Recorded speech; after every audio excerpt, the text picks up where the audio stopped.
Hello and welcome to our recording of Mishnah concept number 34 in Masechet Shabbat and Mishnah concept number 35 in Masechet Shabbat. And we're going to learn some Mishnayot that have these Mishnah concepts close together, so we're learning them both together even though they're totally different. So basically, until the end of Masechet Shabbat, we've learned most of the major concepts in Masechet Shabbat. We know the 39 melachot, and most of the end of Masechet Shabbat will be dealing with clarifying how to avoid doing one of the 39 melachot, details of when you'll be guilty, when you'll not be guilty, and some things that you may not have thought of are included in the melachot. Number 34 and 35 are good examples of that. There's a malacha called soveya, dyeing, making wool change colors to a different color, which is forbidden on Shabbat. But did you imagine that causing a bruise would be considered a form of dyeing, a form of changing the color of a material? Because the blood, when you hit an animal or a person, God forbid, that could cause their blood to be spilled beneath their skin and change color of the skin, forming a bruise. And that is forbidden under the malacha of tzoveya. Would not have imagined that connection, but the Mishnah tells us that that is the case. Taking or making medicine on Shabbat is also forbidden. Why? Since it can lead you to crush and grind, which is the malacha of tochein, grinding. Because even though wheat and medicine are totally different substances, just like you can't grind wheat, which is the malacha of tochein, you also cannot grind anything else, even medicine. Okay, now, however, if the medicine is a food that normal people eat, it's okay. And another thing, which is very important to know, that a very sick person who has to lie down in bed because they're so sick, may take medicine even on Shabbat. So, who exactly is this applying to? It's applying to someone who's not really that ill, just has a little bit of pain. They could handle it without lying down in bed and being out of commission. You know, they're able to get through the day just fine. Just the medicine may make them feel more comfortable. The Mishnah says, don't take medicine because it will lead you to do some grinding to prepare the medicine. Even though these days we just go to the pharmacist and get our medicine in a nice package, the pharmacist has to prepare and sometimes grind and mix powders and do all kinds of things to prepare our medicine. Of course, if it's a very sick person, that is a different story. We begin right now to apply these Mishnah concepts that we just learned in Perek Yud Daled, chapter 14 of Masechet Shabbat and Mishnah Aleph. Shmona shratzim. There are 8 types of creepy crawlies, ha'amurim b'Torah, which are mentioned in the Torah and Vayikra, Perek Yud Aleph, which this class happened to have learned this year, right? All the different types of not kosher creatures that we're not allowed to eat, and here they are pictures on the bottom over here what these creepy crawlers are. They are the cholad, some type of a rodent, the achbar, the mouse, the tzav, which is like a toad. We have the anaka, the halta'a, and the hakoach, which seem to be types of lizards, tinshamet, which is some type of a mole, and a chomet, which looks like some type of a snake. All these are the 8 shratzim, 8 creepy crawlies, which are more impure than other creatures because the Torah says these 8 have a special impurity that if you touch their dead bodies, it makes the object that touches them or the person impure. Okay? So, hatzadan, if someone goes and traps them, which that's one of the malachot on Shabbat, or he wounds them, by striking them, chayav, he's guilty. Okay? Now, what is he chayav for? Right? And it's considered, why would he be chayav? So, one opinion is Mishnah concept 34. Kevan sheyesh lehen or, they have skin, nitzbah ha'or b'dam, the leather becomes colored by the blood, hanitzrar bo, which is collected in it with a bruise, v'chayiv mishum tzovea, he's guilty of tzovea. By the way, there is another opinion to explain this Mishnah that it's actually connected with dash, with threshing, because when he wounds the animal, blood is coming out, which is like when you strike a wheat kernel and you free the seed from the shell. Okay. Anyway, you're not allowed to wound the animal on Shabbat. Now, any other types of creepy crawlies that are not mentioned in the Torah, if one wounds them, patur, is not guilty of the 39 malachot. The reason is, commentaries say, the ein lahen or, their skin, their outside is not considered actual skin. Right? So if you wound a spider or something like that, it's not like you colored a cloth, because their skin is not considered cloth, not considered leather. If you trap them because you need them for some purpose, like you want to have a spider collection, chayav, you're guilty of trapping. If you don't have a reason for it, or maybe just because it's a nuisance, patur, you are not guilty. Chayav va'of, a wild animal or a bird, shebrashuto, that you own, hatsadan, patur. If you capture them, you are patur, because they're already captured in your possession.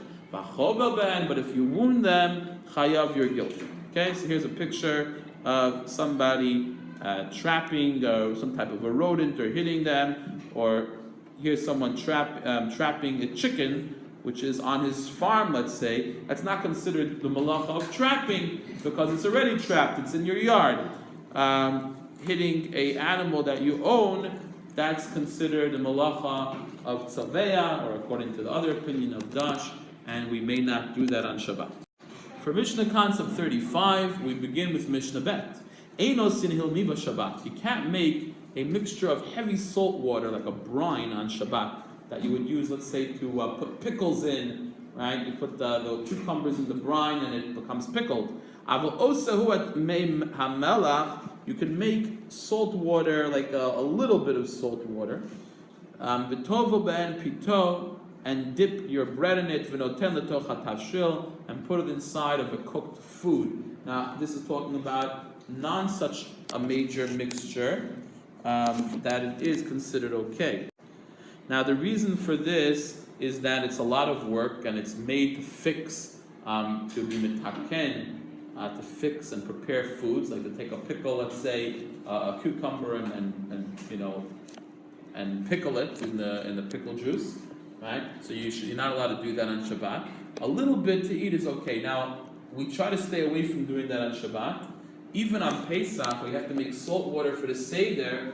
The halacha says you should make the salt water for the Seder before Yom Tov, before Shabbat. However, if you forgot, so you just make sure, like the Mishnah says, you can make a little bit of salt in the water, not a large amount.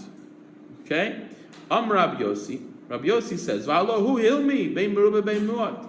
Rabbi Yossi says, I don't allow you to do it, to put any salt in the water, which is why we try to stay away from that, because it's the same, it's even a little or a lot, it's still hilmi, it's still a brine. Okay? And these are the permitted types of salt water.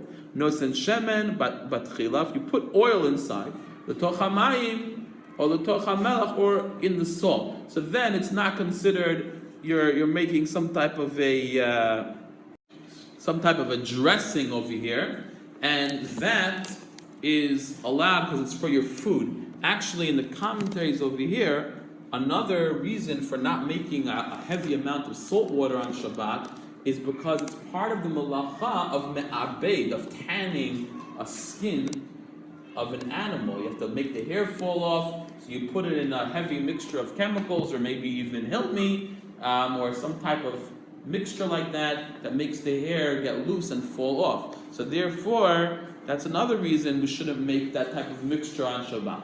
But if you're putting some oil in there, then it's obviously not for tanning leather, it's obviously for eating, and it's okay. Ein ochlin ezov yavan. The Mishnah Gimel starts off, cannot eat hyssop, Greek hyssop, the Shabbat, type of a plant. Here it is ezov yavan. Because it's not food which healthy people eat. It's taking medicine. Aval ochalhu et yo ezer. You can eat an herb called yo ezer. Okay, what exactly is yo ezer? It's called pulin. I don't know what it is in our English language, but it's something good for helping the liver. V'shosa abuv ro'eh. You can eat something called abuv ro'eh mixed in a water. That's apparently something that people drink, even healthy people. Okay. A person could eat any food if it makes him feel better. And you could eat could drink any drink except for water from palm trees. Okay? And a certain type of drink called the kos ikarim, which basically, look over here, they make from different herbs and they drink it. It's actually like a laxative. It's actually not a laxative. Sorry, it actually is a medicine for someone who has an upset stomach. It makes them throw up. So basically, the issue over here is that you can eat anything that's normal for people to eat. If it's something that's unique for sick people, it falls under the isur, the prohibition that you're not allowed to take medicine. Again, if someone is very ill, they have to lie down in bed. That is different. And if you have any questions about this, you ask your LOR, your local Orthodox rabbi. The Mishnah doesn't tell us exact halacha.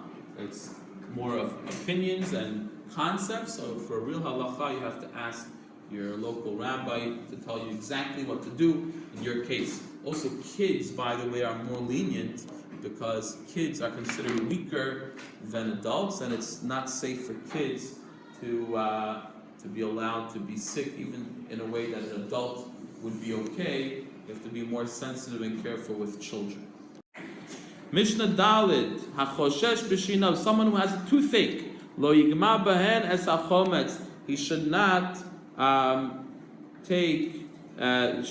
gargle vinegar and spit it out. Avametabahu Kedarko, but if he wants to eat vinegar dipped in bread, bread dipped in vinegar, that's okay, even if it makes him feel better, because that's normal food. If he feels better, it feels better. Someone who has a stomach ache, lo yasuch yayin v'chometz, should not smear on himself wine and vinegar. Avosachu et hashemen, he could put some oil on, v'lo shemen vered, but not a rose oil. So the reason is because rose oil is very expensive and it's used only for medicine, but other oils, perhaps he's just doing it, as a regular part of his beauty regimen.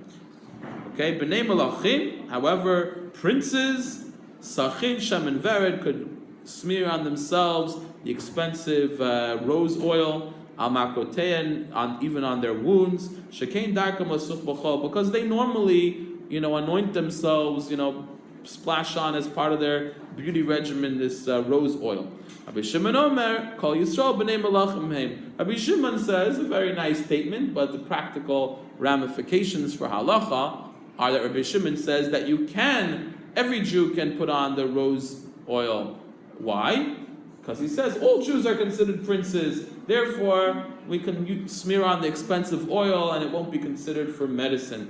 However, for practical halacha, of course, we consult our Orthodox rabbi.